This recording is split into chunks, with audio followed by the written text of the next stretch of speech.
Hello, and thank you for watching. My name is Bradford Roberts, Principal Broker, Founder, and Owner of TR Realty in the Las Vegas area.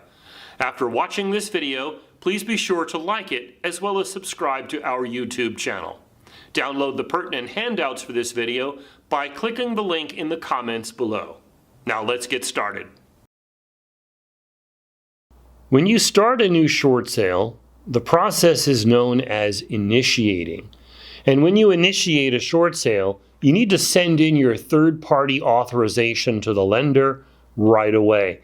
There is a sample third-party authorization letter on the TR Realty website. The third-party authorization letter is going to allow the lender to speak with you. After all, you're not part of the mortgage, so why would the lender talk to you at all? Well, the homeowner needs to authorize the lender to talk to us, and that is known as a third-party authorization letter. Third-party authorization letter needs to include some very important information. So it needs to include the borrower's names, or the people we call our sellers. It needs to include the last 4 digits of each of those borrowers' Social Security numbers. We don't want the entire Social Security number for privacy purposes. We only want the last 4 digits.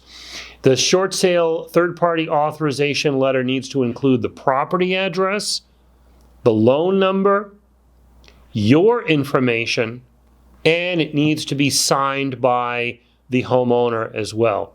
So, borrower's names, last 4 digits of each of the Social Security numbers, the property address, the loan number, your information, and it needs to be signed.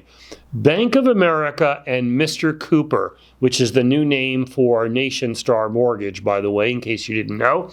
Bank of America and Mr. Cooper require their own third-party authorization letters, which you can easily download from their websites. But pretty much every other lender is going to take a generic third-party authorization letter like the one you can find on our website. If you initiate a short sale and you already have a purchase contract in place, the homeowner may not qualify for any of the relocation assistance programs. So it's really important that you get this initiation going before you effectuate a contract between a buyer and seller on your short sale listing. Some banks have what's called an HRD, which stands for Home Retention Department. And the Home Retention Department, as the name would imply, is designed to retain that person, to keep that person in their home. So in a way, you are working in direct conflict with the HRD, right? Home Retention Department is trying to figure out a way to keep that person in their home, maybe by doing a loan modification or some kind of a forbearance or that sort of thing. But you are trying to do a short sale on the property, which means they're not going to stay in their home. So sometimes there can be some conflict that arises between the real estate professional and the HRD. Unfortunately, with an FHA loan, it is a requirement that the homeowner speak to that Home Retention Department.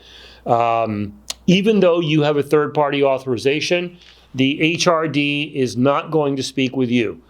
They are required by federal law to speak directly to the homeowner, and they absolutely will do that. And the name of that person's title in the HRD who's going to speak directly to your homeowner is known as a CRM, that stands for Customer Relationship Manager. So a lot of banks will try to do this. They'll try to have a CRM in the HRD speak with your seller. But just remember that in an FHA situation, there is no way around it. That customer relationship manager from the Home Retention Department must speak with the homeowner. They must give them all kinds of options. And until they do that, the short sale is simply not going to proceed. And I also want to mention something that is referred to as SPOC, S-P-O-C, which stands for Single Point of Contact. Some of the viewers of my video might not have done a short sale at all, and they might not know how absolutely maddening and infuriating it can be when you initiate a short sale and you talk to one department and then another department and another department. And by the time you get through your short sale, you might have talked to 6 or 8 people or more at the lender. And every time there's a transfer of your file from one person to another or one department to another, there's a delay. It can take a couple of weeks sometimes just for a file to transfer from one department to another. And again, you're burning through that really, really valuable time. Some lenders offer a SPOC system, single point of contact. If I were you, when I initiate a short sale, I love to ask for a SPOC. A lot of lenders don't tell you about it.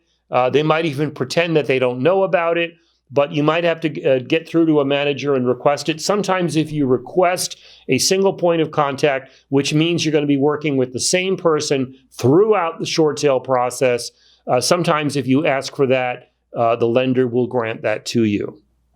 I would like to thank you for watching this video. I hope it was informative for you. If you are licensed with another brokerage in Southern Nevada and would like to talk with me, please text me or visit our website. See you next time.